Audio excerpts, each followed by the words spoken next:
After such an amazingly good day for Nottinghamshire on the opening day of their LV County Championship match against Somerset at Trent Bridge, the second one was never going to be quite as good for them, but they still put themselves into a very strong position to win this important contest. They began the second morning on 208 for 1 after they dismissed their visitors for just 168.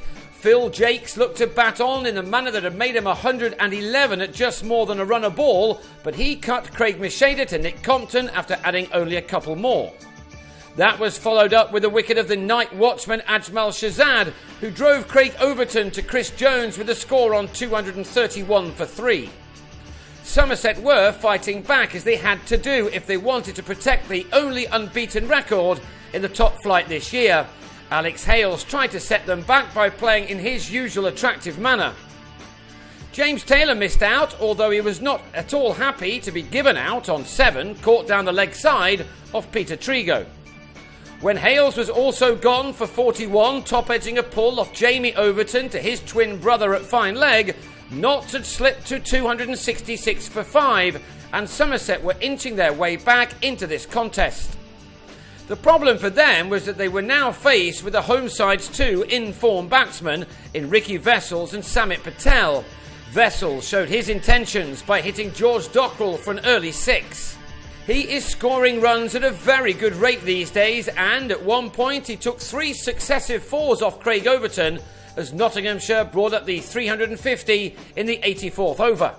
Patel, who once he gets in this season generally scores very well, returned to the top of the run-scoring charts in the First Division during this knock in spite of his 4 ducks. He's been at his best for the most part this summer, and he now has every chance of becoming the first player in the top flight to make it to 1,000 runs in this competition.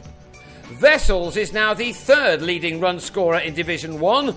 At times he was savage on Craig Overton. This flicked 4 took him to his 6th 50 of the summer off 72 balls. He dominated the strike during this crucial partnership, which meant that Patel reached his 8th 50 of the summer, 2 of which had been converted into hundreds a little later, but of fewer deliveries. Indeed, the all-rounder required just 69 for his, an innings which contained 8 4s. He and Vessels were now taking this game away from their opponents again. Nottinghamshire are on course for maximum points from this game, the 400 being reached in the 92nd over before Vessels drove Dockrell for his 2nd maximum to take this stand on to 161, made in only 30 overs. Vessels had made 76 of those when he went after Dockrell again, only to miss time to Craig Overton at mid-off. Then Nottinghamshire collapsed, falling from 427 for 5 to 461 all out. Indeed, their last 4 wickets went for just 10 runs after Patel had moved within 6 of his 3rd ton of the summer. With shots like this, he looked as if he would certainly get there and take his side to a lead well beyond 300. But on 94 and with a total on 451, he edged Craig Overton behind. He left with his tally of runs for the championship season, standing on 858.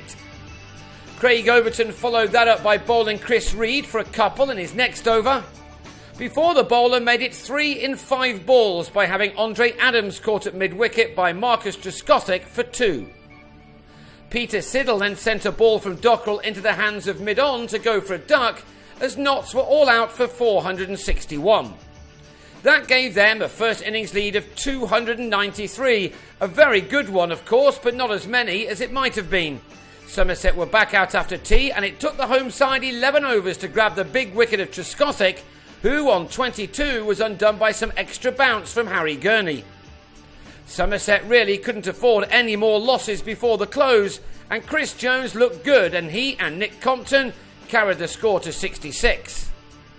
So the men from the West Country were still 227 runs behind when Compton lost his off-stump to a peach from Adams after making 12. Of this top order, Nottinghamshire may have seen the least experienced Jones as the weakest link, yet he played better than anyone.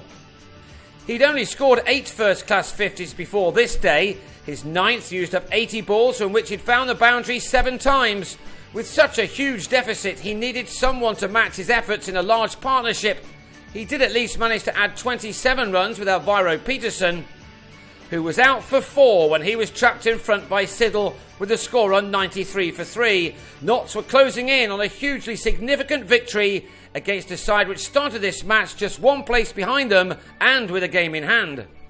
Yet Somerset now have a lot to do to prevent a 3-day defeat. Jones and James Hildreth did at least see out the final half an hour, but their side will start the penultimate day on 106 for 3, still 187 runs away from making their hosts bat a second time. Jones will resume his innings on 59.